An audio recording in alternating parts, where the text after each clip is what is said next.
अम्मा बाद फ़अऊज़ु बिल्लाहि मिनश शैतानिर रजीम बिस्मिल्लाहिर रहमानिर रहीम इन्नद्दीन इंदल्लाहिल इस्लाम सदक़ल्लाहु मौलानल अज़ीम व बल्लगना रसूलुहुन नबियुल अज़ीम अल अमीनुल करीमुर रऊफ़ुर रहीम व नहनु अला ज़ालिका लमिनश शाहिदीन वश्शाकिरीन वल्हम्दुलिल्लाहि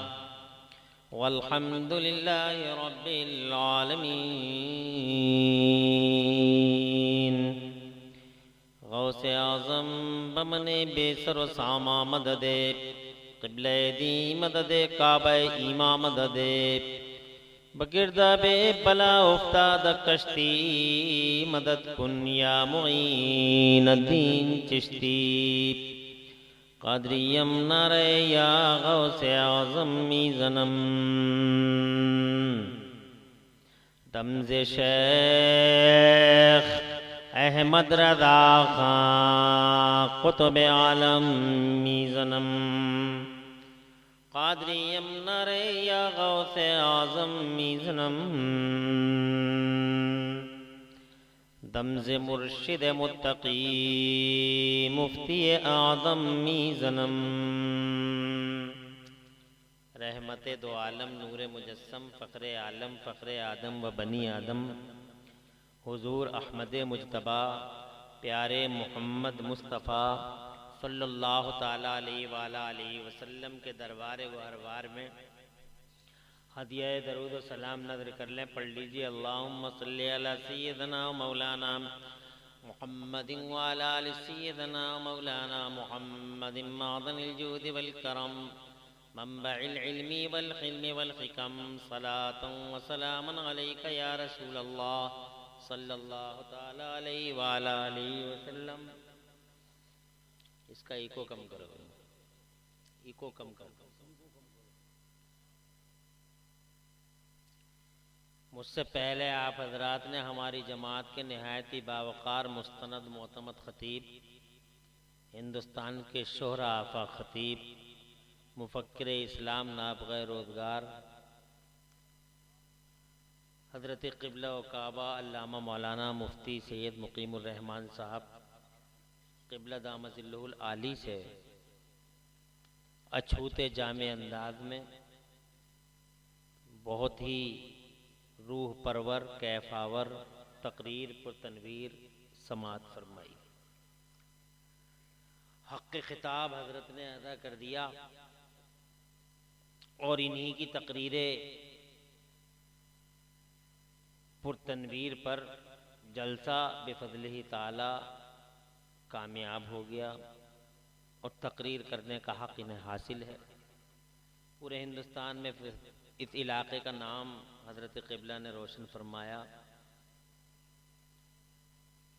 आज चलते हुए ख़तीबों में हज़रत का नाम सर फहरिस्त आता है। पूरे हिंदुस्तान में बिफज़लिही ताला दौरे होते हैं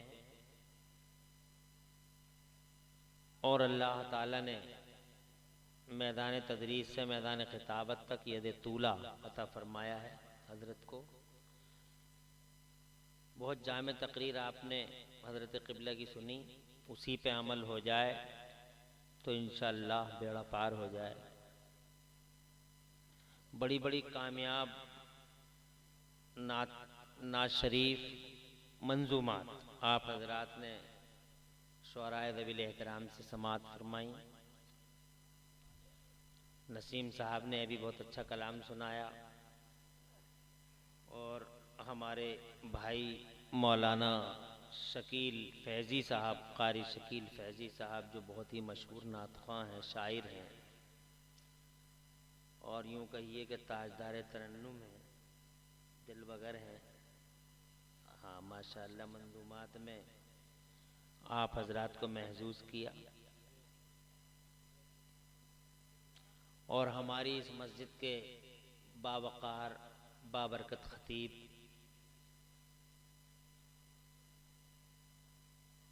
मुफक्किर इस्लाम ख़तीब हिंदुस्तान हज़रत क़िबला अल्लामा मौलाना सज्जाद रज़ा साहब दामज़िल्लुहुल आली ने अल्हम्दुलिल्लाह बहुत ही कामयाब तकरीर, दिलों को रोशन करने वाली, फ़िक्रों को बेदार करने वाली तकरीर इरशाद फरमाई। आप महजूद हुए, मैं भी महजूद हो रहा था। जी चाह रहा था हज़रत बोलते रहें, सब सुनते रहें, लेकिन वक्त की तंगी दामनगीर थी और मेज़बान भी थे, इसलिए थोड़ा टाइम कम कर दिया, वरना तकरीर तो वाकई तकरीर थी बिफज़्लिही ताला। अब यहाँ नरसुआ का नाम पूरे हिंदुस्तान में रोशन फरमा रहे हैं। अभी राजस्थान में पिछले दिनों तशरीफ़ ले गए थे, माशाअल्लाह। राजस्थान से कई फ़ोन हमारे पास भी आए कि ऐसे ऐसे मौलाना साहब सज्जाद साहब आए थे। हमने कहा बहुत अच्छी बात है भाई। इसका मतलब ये हुआ कि अब नरसुआ से पूरे हिंदुस्तान में हज़रत का सफ़र जारी है। अब तुम मुझे ये बताओ कि रात के 1-1:30 बजे है कि नहीं, जलसा जो होना था वो तो हो गया। अब मैं तबर्रुक के तौर पे आपके सामने हूँ, या तो खा लो या खिला दो। अब मेरी समझ में ये नहीं आ रहा कि तुम सुनोगे कैसे, क्योंकि बहुत सारे तो चले गए और बहुत सारे इस तुक में बैठे हैं कि 10-20 मिनट इन्हें भी देख लें ये क्या कह रहे हैं। जलसे के आखिरी खतीब है, इनके बाद तो कोई आना नहीं है, तो इन्हें देख लें ये कह क्या रहे हैं। अगर समझ में आ गई तो ठीक, नहीं तो शामियाने चारों तरफ के खुले हुए हैं, जिधर से चाहेंगे उधर से सरक लेंगे। और यहाँ के मर्दों में मैंने इस्तिराब देखा, बेचैनी देखी, मगर बेफज़ली ताला यहाँ की औरतें अल्लाह की तौफीक से नबी पाक से बड़ी मोहब्बत फरमाती हैं। वो नबी के जलसे में मैं जब से यहाँ आके बैठा हूँ, जैसे बैठी थी अल्लाह ताला की तौफीक से वैसी ही बैठी हैं। और यहाँ के मर्द भाव वाव भाव वाव, क्या है ये, मर्द है तो मुझे तो ये ऐसा लगता है कि इस गांव में, वैसे नाम तो इसका नरसुआ है, नरसुआहा, मगर यहाँ मैं समझता हूँ नर नहीं बल्कि औरतों में हुजूर की मोहब्बत ज्यादा है, रसूल का प्यार, और होना भी चाहिए, मर्दों में भी होना चाहिए। मगर अभी अभी मुझे शकील फैजी साहब बता रहे थे और कौसर साहब भी बता रहे थे कि इस गांव में हजरत साल में 5-6 जलसे बड़े बड़े हो जाते तो जब इतने जलसे हो जाते हैं तो इतनी बेचैनी तो है? ये इतना बड़ा जलसा नहीं होता है, हो जाते हैं। तो जब जलसे इतने ज़्यादा होते हैं तो कम से कम जलसों के जो शराइत हैं, उसूल हैं, उन उसूल में ये चीज़ तो है कम से कम कि भाई जम के बैठना चाहिए। अच्छा, जिस घड़ी में मैं बैठा हूँ इस घड़ी में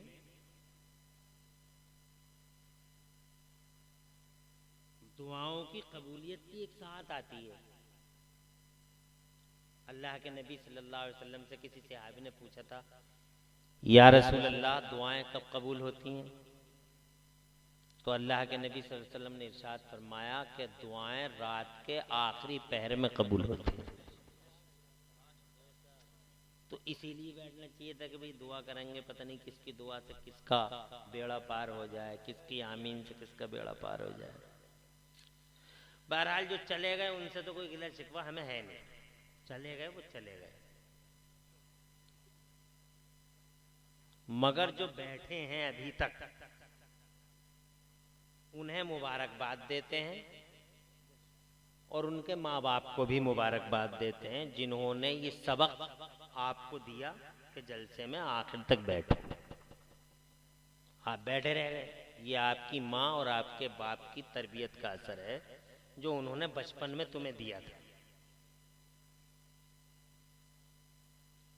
अब जिसकी माँ ने अच्छी तरबियत दी होगी वो तो बैठे ही रहेगा, और अगर तरबियत में कोई या ट्रेनिंग में कोई कमी होगी तो वो उसे शैतान अब भी बरग लाएगा। लेकिन जब तरबियत पुख्ता होगी तो वो शैतान का गला मरोड़ देगा। वो कहेगा कि हम तेरे नहीं बल्कि नबी के गुलाम हैं, हम नबी की बात सुनने के लिए बैठे हैं, बैठे ही रहेंगे। मुझे यकीन है, मैं ज़्यादा टाइम तो आपका लूँगा नहीं, 1:15 हो गए, 2:15 तक हर हाल में तुम मेरे सामने रहो, मैं तुम्हारे सामने रहो। क्योंकि जब मैं भी आया हूँ इतनी दूर से तो जाहिर बात है थोड़ी देर तो मुझे बोलने का हक है ही। तो एक बार आप ज़रा मोहब्बत के साथ हुजूर सल्लल्लाहु अलैहि वसल्लम की पाकीज़ा वारगाह में हदिया दरूद सलाम पेश फरमा दें। पढ़िए अल्लाहुम्मा सल्ली अला सय्यदना व मौलाना मुहम्मदिन व अला आलि सय्यदना व मौलाना मुहम्मदिन मादनिल जूदी वल करम मंबइल इल्मी वल हिल्मी वल हिकम सलातन व सलामन अलैका या रसूल अल्लाह। बरकत के हुसूल के लिए एक बार और पढ़ लीजिए अल्लाहुम्मा सल्ली अला सय्यदना व मौलाना मुहम्मदिन व अला आलि सय्यदना व मौलाना मुहम्मदिन मादनिल जूदी वल करम मंबइल इल्मी वल हिल्मी वल हिकम सलातन व सलामन अलैका या रसूल अल्लाह सल्लल्लाहु तआला अलैहि व अला आलिहि वसल्लम। अल्लाह ताला का फजल और उसका करम बेपाया एहसान है कि उस अल्लाह ने हम सबको मुसलमान पैदा फरमाया और उसने हमें हुजूर सल्लल्लाहु अलैहि वसल्लम की गुलामी का शरफ बख्शा। हमारे सीने इस एतबार से बहुत चौड़े हैं कि हम हुजूर के गुलाम हैं। दुनिया में बहुत सारे लोग हैं, कोई तो कलमा ही नहीं पढ़ता, कोई कलमा पढ़ता है तो हुजूर की गुलामी का पट्टा उसकी गर्दन में नहीं है। हम इस एतबार से फख्र करते हैं, नाज करते हैं अपनी किस्मतों पर कि अल्लाह ताला ने हमें दुनिया में हुजूर का गुलाम बनाकर भेजा। ये हम सब के लिए बाइसे फख्र चीज है कि हम हुजूर के गुलाम हैं। अब जब हुजूर के गुलाम हम हैं तो हमें उस दस्तूर को समझना चाहिए जो दस्तूर सरकार ने हमें अता फरमाया, और वो दस्तूर है मजहब इस्लाम, जिसकी तबलीग सैयदना आदम अला नबीना व अलैहिस्सलाम ने फरमाई सबसे पहले, और 1,24,000 कम से कम व बेश अंबिया व मुरसलीन इस दुनिया ज़ाहिरी के पर्दे पे उसी दीन का झंडा उठाते हुए तशरीफ लाए। आखिर में 1,24,000 कम व बेश नबी और रसूल तशरीफ लाए। आखिर में अल्लाह तबारक व तआला ने मकसूद कायनात, असले कायनात हमारे मुस्तफ़ा को इस ज़मीन के पर्दे पर भेजा। हुजूर सल्लल्लाहु अलैहि वसल्लम की तशरीफ आवरी पर ही दीन मुकम्मल हो गया। दुनिया की तरक्कियां, दुनिया की तरक्कियां और दुनिया के डेवलपमेंट के रास्ते चारों तरफ खोल दिए गए, और हुजूर सल्लल्लाहु अलैहि वसल्लम के आने के बाद ही इल्म का उजाला पूरी दुनिया में फैला दिया गया। इसका इको कम करो तो आवाज़ ऐसी हो, बाहर तो समझ में कुछ आ नहीं रहा है लेकिन यहाँ कुछ समझ में आना चाहिए। बाहर आप तकरीर फरमा रहे थे, कितनी प्यारी तकरीर, लेकिन बाहर समझ में नहीं आ रही थी। इको कम कर दो, बिल्कुल इको जिसे कहते हैं, इको कम कर दो, आवाज़ बढ़ा दो, इको कम कर दो।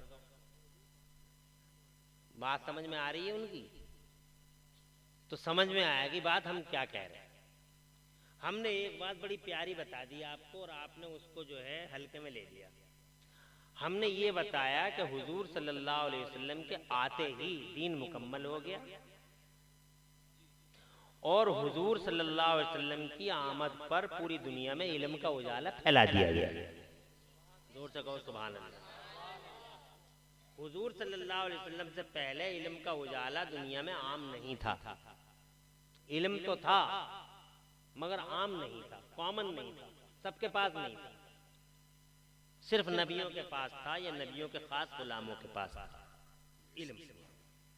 कौमों के पास नहीं था, कम्युनिटीज के बीच में नहीं था, नेशंस के बीच में नहीं था, सोसाइटीज के बीच में कॉमन और जनरल नहीं था। सिर्फ नबियों के पास था इल्म। लेकिन जैसे आज है फैला हुआ हर जगह, अमेरिका, अफ्रीका, बरतानिया, हर जगह, ऐसा हुजूर सल्लल्लाहु अलैहि वसल्लम से पहले इल्म आम नहीं था। हमारे नबी सल्लल्लाहु अलैहि वसल्लम का सबसे बड़ा फ़ायदा दुनिया के लिए ये है, अगर कोई तुमसे पूछे कि तुम्हारे नबी का क्या फ़ायदा है दुनिया के लिए, समझ में आ रही है बात? कोई पूछे, कोई पूछने लगे, हो सकता है कोई पूछ ले, क्योंकि आजकल सवालों की बौछारें हैं, सवालों की यलगारें हैं, दुनिया पूछ रही है। डिबेटों पे देखो कहते कहते लोग बैठे हुए हैं, तरह तरह की बात होती है। तो तुम कोई जवाब दे सकते हो, जैसे तुमसे कोई पूछ ले what is your holy profit to this universe, दुनिया के लिए तुम्हारे नबी का क्या फ़ायदा है, तो तुम कुछ बता दोगे? तुम तो नबी के गुलाम हो, मगर तुम कैसे बता दोगे? है कि नहीं? इनकी भी समझ में आ रही है बात? इनकी समझ में भी ये बात आ रही है। इनकी समझ में बहुत सारी बातें नहीं आती, मगर ये आ रही है, ये बात देखो। तो ये बहुत अहम बात है ना। कोई तुमसे पूछे तुम्हारे नबी का क्या फ़ायदा है, तो बताओगे तुम? कैसे बताओगे? तुम मौलवियों के पास रहो तो बता दोगे, कुरान पढ़ोगे तो बता दोगे, हदीस मुस्तफ़ा पढ़ोगे तो बता दोगे। अमर उजाला पढ़ के नहीं बता सकते। जब तुम अमर उजाला पढ़ रहे हो, अखबार पढ़ रहे हो लगातार, व्हाट्सएप, फेसबुक, नहीं बता पाओगे। आ जाओ बैठो बैठो, आ रहे हैं माशाल्लाह। आने वालों पे रहमतें बरसें, बैठने वालों पे बरकतें उतरें। आने वाले अच्छे लगते हैं जलसे में, जाने वाला अच्छा नहीं लगता। जाने वाला तो जलसे से ऐसा लगता है जैसे खंजर मार के जा रहे हैं यार, क्योंकि शैतान उसे किडनैप करके ले जाता, उसे पता ही नहीं चलता। शैतान उसे पढ़ाता रहता, बहुत देर हो गई बैठे बैठे, चल तेरी टांगे टेढ़ी हो जाएंगी, तू मर जाएगा, 5 मिनट और रुका तो शामियाना गिर जाएगा, तेरी मौत हो जाएगी, तो ले जाता पकड़ के। मगर बहुत खुशनसीब होते हैं वो जो शैतान की गर्दन पकड़ते मरोड़ देते हैं, बोले हम तेरे नहीं नबी के गुलाम हैं। तो जनाब वाला मैं आपसे ये अर्ज करता हूं कि आपसे अगर दुनिया ये पूछे कि तुम्हारे हुजूर का क्या फायदा है, तो पहला फायदा जो सबकी समझ में आता, हालांकि फायदे ही फायदे हैं, लेकिन मुस्लिम नॉन मुस्लिम होल सर्कल तमाम सर्कलों में जो फायदा समझा जा सकता है वो ये है कि तुम दुनिया को ये बताओ कि हमारे नबी के आते ही पूरी दुनिया में इल्म का उजाला आम कर दिया गया।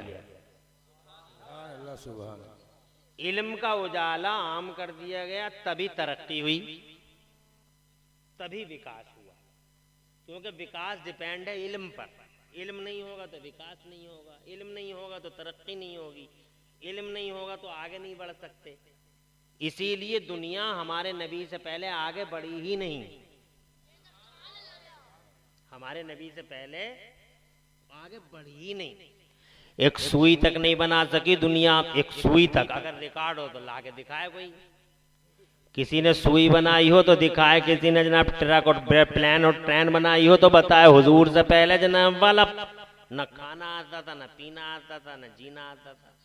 हुजूर से पहले तो लोग हजरत आदम के बेटे थे, मगर इंसानियत से बहुत दूर थे, बदअखलाक थे, और उनके पास तरक्की भी ये थी, कच्चे घर बनाते थे, और वो कच्चे घर भी ऐसे होते थे कि बस ठहरे ठहरे, नहीं तो तोते की तरह साफ हो गए।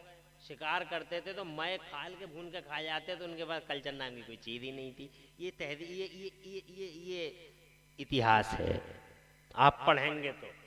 यानी हुजूर से पहले तरक्की,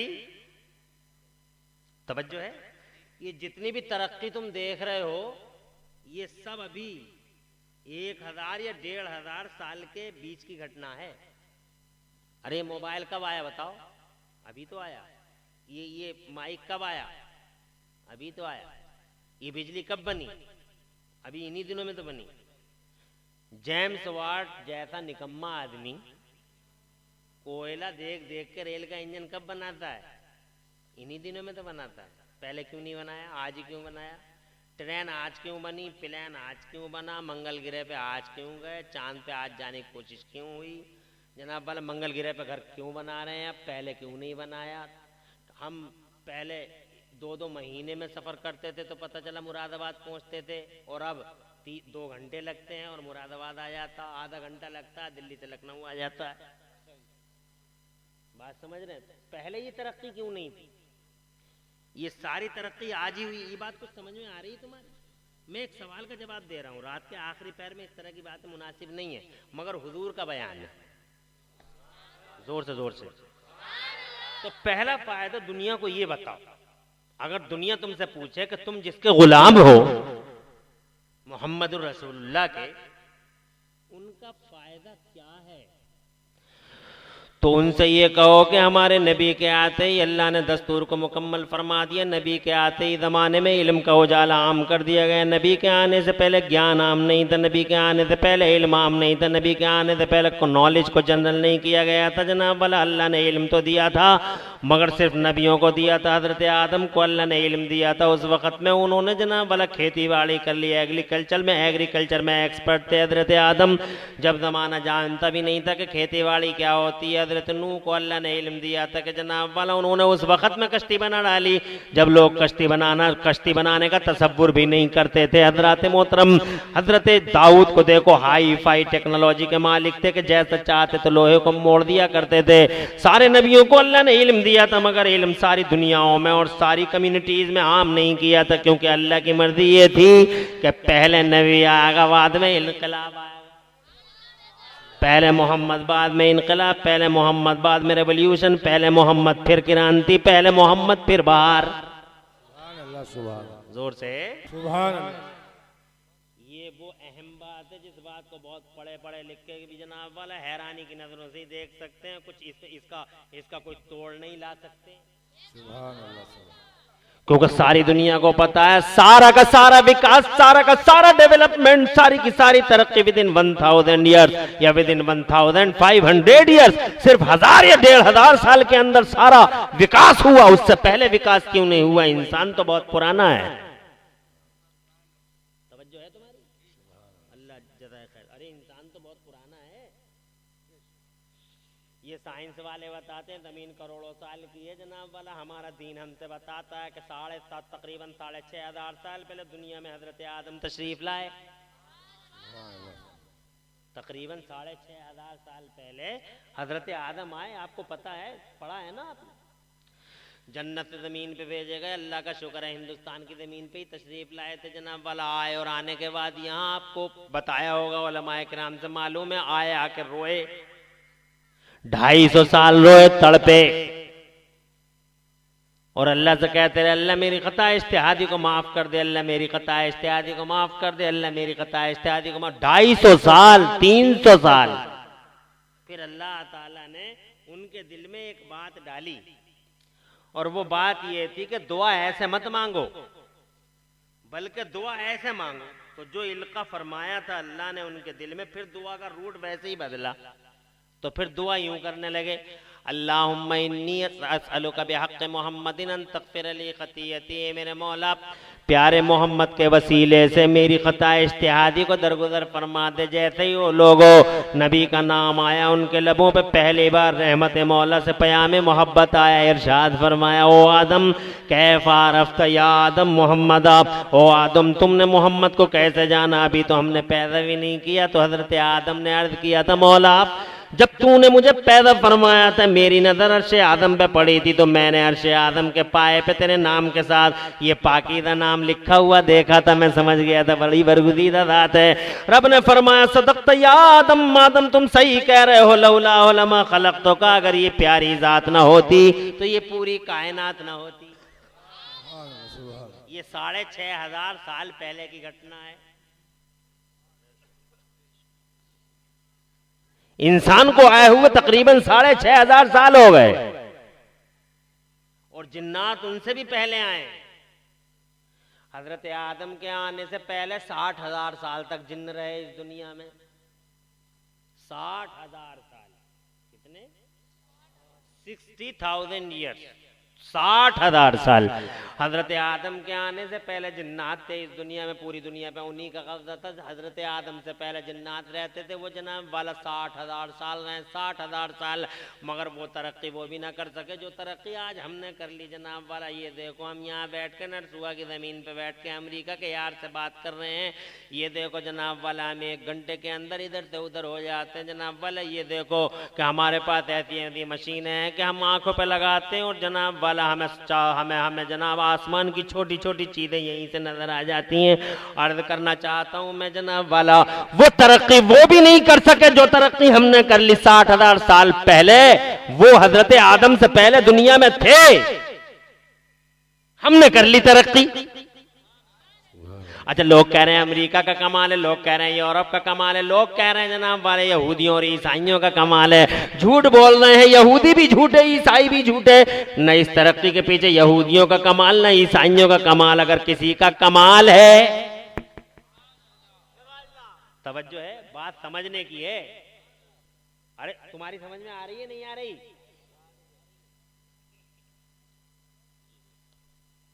ये बच्चियां बैठती क्यों नहीं? बैठ जाओ। तवज्जो रखो, रात के 1:30 बजे 12:30 बजे 1:30 बजे तकरीर करना आसान काम थोड़ी है। तकरीर होती है 12 बजे के टाइम और 1:30 बजे तकरीर करना तो यूं है जैसे जुए सील ले आए। जुआ 3 काम करने पड़ते हैं, फिर बैठाना पड़ता नंबर 1, जगाना पड़ता नंबर 2, सुनाना पड़ता नंबर 3। तो बैठाना ही मुश्किल होता है क्योंकि शैतान पूरी ताकत लगा देता। अच्छा, फिर उस पर मैंने मौजू ऐसा छेड़ लिया, मैं सोचा था कोई काम की बात आ जाए कि आप दुनिया के सामने जवाब, क्योंकि आज की दुनिया सवाल जवाब की दुनिया। कोई बात ऐसी आपको मालूम हो जलसे के माध्यम से कि आप बीच चौराहे पे अपने इस्लाम की, रसूल पाक की हक्कानियत के लिए जवाब दे सके। बहुत सारे सवाल खड़े हैं आज, नाक बनकर मुंह खोले खड़े हैं। बताओ, अब हम अमर उजलिया अमर उजलिया अमर उजलिया अमर उजलिया से आगे बढ़े नहीं दैनिक जागरणिया। अब मुझे बताओ हम क्या जवाब देंगे अमर उजलिया पढ़ के? बात मौलाना करते हैं आगे की तो हमारे वो हजम नहीं होती। मदरसों में जाओ, मौलवियों को बर्दाश्त नहीं करते, मौलवियों की बुराइयां कर रहे हैं हर वक्त। हालांकि मौलवी 1 मिनट के लिए छुटकारा नहीं है मौलवी से, मगर फिर भी मौलवियों की बुराइयां हो रही बिला वजह। निकाह में मौलाना साहब, अजान पढ़ेंगे मौलाना साहब, फ्री में ताबीज़ देंगे मौलाना साहब, नमाज जनाजा पढ़ाएंगे मौलाना साहब, कदम कदम पे मौलाना साहब की जरूरत। आज व्हाट्सएप पे वो पढ़ा मैंने, वो बड़ा अच्छा था कि अजीब फलसफे की बात है। लोग ये कहते हैं मौलाना खाते बहुत है, मौलाना खाते बहुत है, तो उसके नीचे लिखा था। और जब उनसे कहा जाए अपने बेटों को मौलाना बनाओ तो वो कहते खाते कहाँ, खाएंगे कहाँ से, खाएंगे कहाँ? यानी उल्ट चित्त भी और पत्त भी। ये भी कह रहे हैं खाते बहुत है और फिर ये कह रहे हैं खाएंगे कहाँ से। मोहब्बत करो जनाब वाला इनसे और इनके करीब और इन सवालों के जवाब सीखो। दुनिया पूछ रही है, कहो दुनिया से 6,500 साल हो गए, कभी इतनी तरक्की नहीं हुई जितनी तरक्की आज। मैं ये कहना चाहता हूँ आपसे कि सारी तरक्की 1,000-1,500 साल में हुई, क्योंकि 1,500 साल पहले इस दुनिया के पर्दे पे हमारे नबी तशरीफ लाए और जैसे ही मुस्तफा आ गए बहार बनकर, जैसे ही नबी आ गए जमाने का करार बनकर, अल्लाह की मशीयत थी कि पहले नबी आएगा, बाद में इनकलाब आएगा, पहले नबी आएगा, बाद में क्रांति आएगी, पहले नबी आएगा, बाद में बहारों का चेहरा जमाने को देखना नसीब होगा। ऐसे ही हुआ 12 रबीउल अव्वल को मुस्तफ़ा तशरीफ लाए। अल्लाह ने बड़े प्यार, बड़ी मोहब्बत और जनाब वाला अल्लाह ने बड़े नाज के साथ प्यारे मुस्तफ़ा को इस जमीन के पर्दे पे भेजा।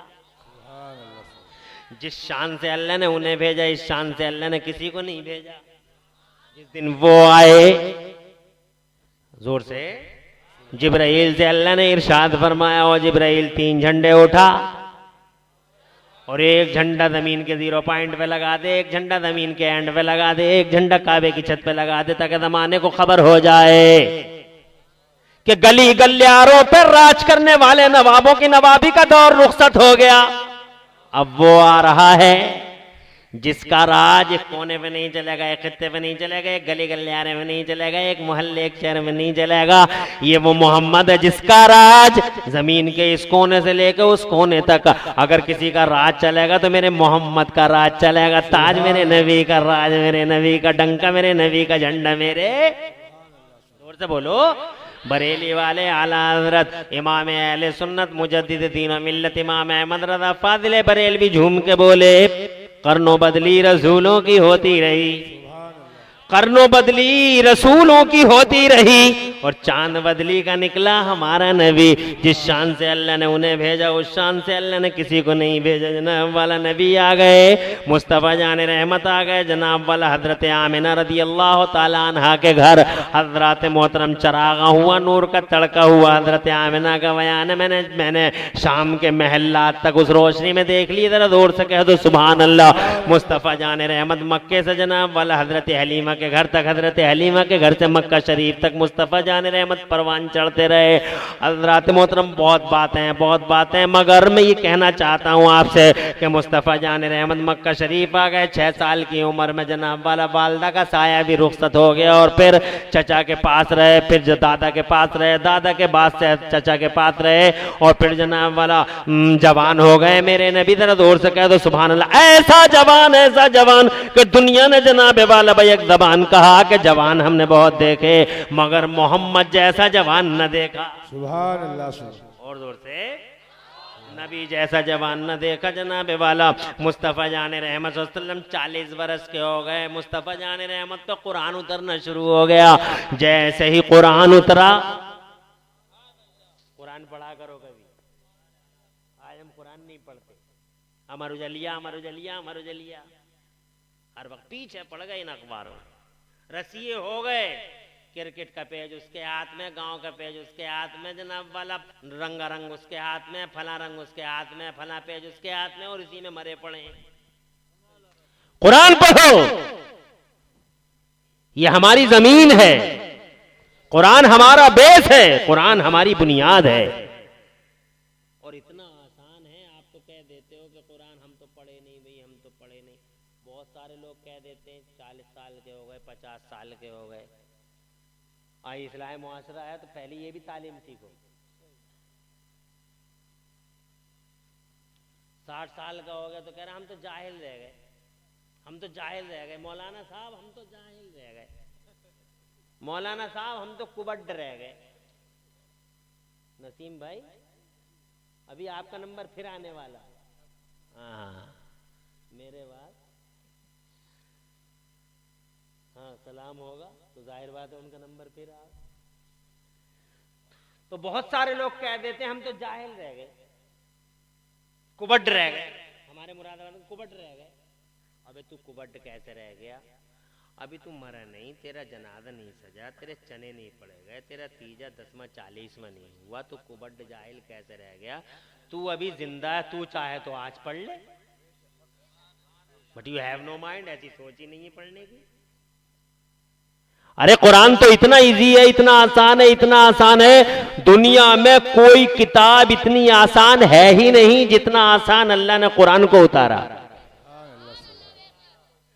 जिस अमर उजलिया को तुम पढ़ते रहते हो हर वक्त जनाब, तुम्हारी ऊपर की 7 नस्लें, तुम्हारी नीचे की 7 नस्लें, जब तुम इकट्ठे हो गए, तुम्हारे बाप दादा परदादा लकड़ दादा सब इकट्ठे हो जाओ और बेटा पोता परपोता लकड़ पोता सकड़ पोता सब इकट्ठे हो के भी अगर तुम अमर उजाला का एक पेज याद करके दिखा दो तो पूरी दुनिया कुर्बान कर दूं तुम पे। एक पेज याद नहीं कर सकते तुम अमर उजाला का, मगर ये कुरान है, सुभान अल्लाह। कुरान है। तुम बगैर बाप की मदद के अकेले कुरान शरीफ को इस सीने में रख सकते हो। 30 पारे हैं जनाब, 540 रुकए, 6666 आयत हैं। देखो मेरे सीने में, देखो इनके सीने में, देखो इनके सीने में जनाब वाला, ये देखो मुफ्ती भी हैं और हाफिज भी हैं जनाब वाला। ये तो अल्हम्दुलिल्लाह 30-35 साल से ज्यादा हो गए। ये देखो इनके सीने में कुरान है जनाब वाला। 25 साल का बच्चा इसके सीने में कुरान, 10 साल का 12 साल का बच्चा इसके सीने में कुरान। और हद हो गई, कितना आसान है ये कुरान जनाब वाला। 5 साल के बच्चे के सीने में कुरान, और इससे भी ज्यादा जनाब वाला माँ के पेटों से लोग पैदा हुए। ऐसे रिकॉर्ड मिलते हैं कि माओ के पेटों से पैदा हुए और कुरान के हाफिज पैदा हो गए। जैसे जीलान शरीफ में एक शहजादा पैदा हुआ।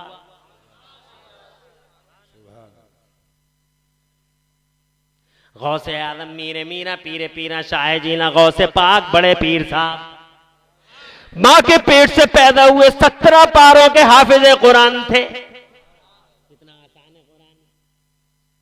हम तो कबड्ड रह गया, अभी तो कबड्ड रह गया, अभी मरा थोड़ी है। अब आजा मदरसे में, मगर मौलवियों को गालियां देने से फुर्सत मिले तभी तो आगा।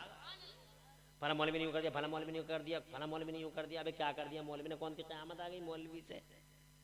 मौलवी तो अल्लाह की नेमत है, नेक आलिम बामल आलिम जनाब वाला अल्लाह की नेमत है, अल्लाह की रहमत है। जिए तो रहमत, मरे तो रहमत, मरे तो रहमत, जिए तो रहमत। जिस बस्ती से गुजर जाए बरकत ही बरकत। यहाँ तक के कब्रस्तानों में, तुम्हारे कब्रस्तानों में दफन हो जाए तो सारे मुर्दों की बख्शिश का अकेला सामान बन जाए। सुभान अल्लाह, सुभान। उलमा से मोहब्बत करो, इन्हें सरों पे बैठाओ। हो सकता है इसी वजह से दुनिया तुम्हें अपने सरों पे बैठाने के लिए तैयार हो जाए। अपने बच्चों को मौलवी बनाओ, आलिम बनाओ, हाफिज बनाओ। 4 दिन की जिंदगी है, एक फातिहा वाला तैयार रखो, एक ऐसा तैयार रखो कि तुम कब्र में जाओ तो तुम्हारे सराहने खड़े होकर कह दे ला इलाहा इल्लल्लाह मुहम्मदुर रसूल। एक ऐसा तैयार करके जाओ तो तुम्हारी लाश पड़ी हो और तुम्हारा जनाजा सजा हुआ हो तो हाथ उठा के ये कह दे अल्लाह ये मेरी माँ है जिसने मुझे रहमान कहना सिखाया था, जिसने मुझे रहीम कहना सिखाया था। अल्लाह मेरी माँ मर गई, अल्लाह मेरा बाप मर गया, आज इसकी बख्शिश कर दे मौला। तो अल्लाह फरमाया अपने फरिश्तों से, ओ मेरे फरिश्तों, जिसका बेटा जमीन पे मुझे रहमान कहता हो। सुभान अल्लाह, सुभान। कौन है ऐसे? जिसका बेटा जमीन पे मुझे रहमान कहता हो, जिसका बेटा जमीन पे मुझे रहीम कहता हो, जिसका बेटा जमीन पे मुझे करीम करम वाला और रहम वाला मेहरबान कहता हो। मेरी शान नहीं, मेरी शान नहीं कि मैं उसकी मां को और उसके बाप को टॉर्चर करूं, अजाब दूं। गवाह रहो फरिश्तों। सफर करने पड़ते हैं, रोजाना जाना पड़ता है। अरे हर रोज माशाअल्लाह इलाके को नवाज दिया खुदा ने, ऐसी ऐसी शख्सियतें दे दी माशाअल्लाह। और एक ऐसी शख्सियत के मालिक हैं मुफ्ती साहब, मुफ्ती मुकीमुर रहमान साहब, के पूरे हिंदुस्तान में अल्हम्दुलिल्लाह सुम्मा अल्हम्दुलिल्लाह बादे बहारी तो चली रही है और इख्तिलाफ किसी को नहीं। बेफजले ताला बहुत बढ़िया साहब, खुशी होती है इनका चेहरा देखकर, बाअखलाक भी बहुत। बहरहाल तो रोजाना के सफर रहते हैं तो मैं मजबूर नहीं कर सकता, और ये तो इनकी मेहरबानी है जो यहाँ ये आ गए, वरना ये तो लाखों लाख के मजमे में इस वक्त नंबर 1 खतीब की हैसियत से तशरीफ ले जाते हैं। अल्लाह ने बड़ा करम कर रखा है। बहरहाल मैं थोड़ा सा टाइम और लूंगा, घबरा तो नहीं रहे हो तुम लोग? कोई टेंशन तो नहीं? 2:15 तक तो हर हाल में तुम मुझे और मैं तुम्हें बर्दाश्त कर लूंगा, उसके बाद अल्लाह की जो मर्जी होगी हो जाएगा। मेरी बात समझ रहे हो? कुरान इस्लाह मुआशरा है तो कुरान हमारी जमीन है। क्या है? कुरान हमारी बुनियाद है। अब इस बुनियाद को छोड़ के, इस जमीन को छोड़ के तुम लाख मकान बना लो, मगर कोई भी मकान देर पर नहीं हो सकता। यही वजह है कि इंजीनियर लाखों हैं समाज में, मगर पूरा समाज फेल है। डॉक्टर लाखों हैं समाज में, मगर समाज फेल है। मास्टर बहुत हैं, मगर समाज फेल है। चारों तरफ जिल्लत रुसवाई। जानते हो वजह क्या है? ये लाखों इंजीनियर, ये डॉक्टर, ये मास्टर, ये वो मकानात हैं जो बुनियाद से दूर हैं। ये वो मकानात हैं जो जमीन से हटा के बनाए गए हैं। हवाओं की बिल्डिंगें ज़्यादा दिन नहीं चल पाती हैं। हवाई फायरिंग जनाब वाला मजबूत नहीं है। ये सब हवाई फायरिंग है जनाब वाला। इंजीनियर होता ज़मीन से जुड़ा हुआ होता, डॉक्टर होता ज़मीन से जुड़ा हुआ होता, ये वो बिल्डिंगें होती जो ज़मीन से जुड़ी हुई होती। फिर देखना जनाब वाला कितना बड़ा असर होता। इसका मतलब ये हुआ कि इंजीनियर साहब भी होते और मौलाना साहब भी होते, डॉक्टर साहब भी होते और कुरान का इल्म भी उनके सीने में होता। हाँ जनाब वाला, मास्टर साहब भी होते और कुरान पाक भी उनके सीनों में बसा हुआ होता। फिर देखना जनाब वाला उसकी हिफाजत, उसकी अहमियत का क्या हाल होता। आज हमारे समाज में इस जमीन से, इस बुनियाद से अलग हटके बिल्डिंगें बनाई जा रही हैं। तो वो बिल्डिंगें देर पर नहीं है। मैं ये कहना चाहता हूं आपसे, कुरान सीखो। सबसे पहला काम करो, कुरान सीखो। अगर 60 साल के भी हो गए हो तो कोई बात नहीं है, 70 साल के भी हो गए हो कोई बात नहीं है। मेरे मुस्तफा फरमाते हो तुलबुल इल्म मिनल महदी इलल लहद। मैं ये कहना चाहता था आपसे, इतना आसान है कुरान कि माओ के पेटों में